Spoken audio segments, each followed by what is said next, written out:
বন্ধুরা, আজকের ভিডিওটিতে আমরা জানবো যার আত্মবলিদান দিয়ে শুরু হয়েছিল মানব জাতির মহাকাশ গবেষণা। সেই মহাকাশের অগ্রণী প্রাণী লাইকার কাল্পনিক জবানবন্দি। 1958 সালে রাশিয়ার মস্কোর রাস্তায় আমি জন্মেছিলাম। মা ভাই বোনদের সাথে কাটছিল আমার বাল্য জীবন, কিন্তু আমি ছিলাম সবার থেকে আলাদা। আমার যেমন ছিল গায়ের জোর, তেমন ছিল দম। আমার সমসাময়িকতা আমার কাছে ছিল নস্য। কাজেই ধীরে ধীরে সকলে আমাকে গুরুত্ব দিতে শুরু করলো। এভাবেই বেশ চলছিল। প্রত্যেকে একদিন কিছু লোক এসে আমাকে খাবারের লোভ দেখিয়ে ধরে নিয়ে গেল। আমি বুঝতে পারলাম যে আমার শক্তি, দম, গুণবলী এগুলো আমার কাল হলো। ওরা আমাকে ধরে নিয়ে গিয়ে একটা খাঁচায় ভরে দিল। দেখলাম আমার আগে আরো অনেকেই ওখানে বন্দী ছিল। প্রথমে কিছু বুঝাটার আগে খাতির যত্ন শুরু হলো। কত রকমের খাবার, আরাম আয়েশের সমস্ত রকম ব্যবস্থা তৈরি ছিল। এইভাবে কদিন চলার পর ওরা আমাদের ধীরে ধীরে নানান রকম কায়দা কানুন শেখাতে শুরু করলো। কত রকমের ট্রেনিং, নাকের তুলো গুজে মুখ দিয়ে দড়ি বেঁধে না খেতে দিয়ে কিছু সময় ওরা আমাদের উপর অত্যাচার চালিয়ে গেল।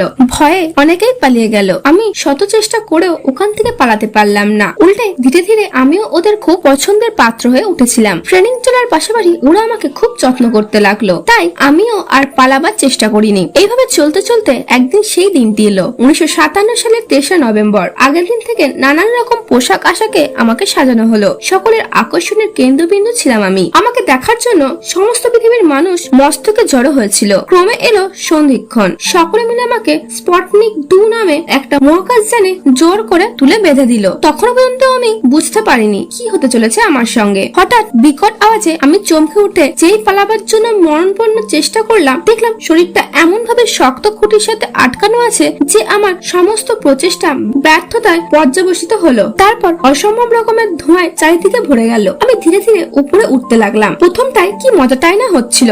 ভাবছিলাম ফিরে এসে সকলকে গল্প শোনাবো, কিন্তু কয়েক মুহূর্তে আমার সকল আনন্দ ইচ্ছা কর্পূরের মতো উবে গেল। যান যত উপরে উঠতে থাকে ততই তীব্র শ্বাসকষ্টে আমি শেষ হয়ে যাচ্ছি। শরীরে নানান পরিবর্তন লক্ষ্য করছি। আমি বুঝতে পারলাম মানুষ নিজের স্বার্থে আজ আমাকে গিনিপিগ করেছে। কিন্তু আমি কোথায় পৌঁছালাম? এই যে পৃথিবীর কক্ষপথ, কিন্তু অক্সিজেনের অপরিমিত ব্যবস্থা করে আমাকে কেন পাঠানো হলো? মানুষকে জবাব দিতে হবে। অপরিসীম কষ্ট সহ্য করে শেষে আমার মৃত্যু হলো। এই কষ্টের মৃত্যু তো আমার পাওনা ছিল না। মানুষ নিজের স্বার্থে আমাকে বলির কুকুর করলো। সব থেকে আশ্চর্য, 2002 সাল পর্যন্ত আমার মৃত্যু প্রত্যেক কারণ গোপন করা হলো কেন? পশু প্রাণীদের ভয়, না অন্য কোনো কারণ? তবে এটা ভেবে আনন্দ পাই যে আমি মনুষ্যত্বের প্রাণী হয়ে মানুষকে পথ দেখাতে পেরেছি। 2008 সালে রাশিয়ার মস্কোতে আমার কি সুন্দর একটি মূর্তি তৈরি হলো। তোমরা মানুষরা একবার গিয়ে দেখে এসো। আজ মৃত্যুর পর আমি গর্বিত। আমি লাইকা। আমি আজকের দিনে 1957 সালে পৃথিবীর কক্ষপথে পৌঁছেছিলাম। আমি প্রথম। সমগ্র পৃথিবীর মঙ্গলের জন্য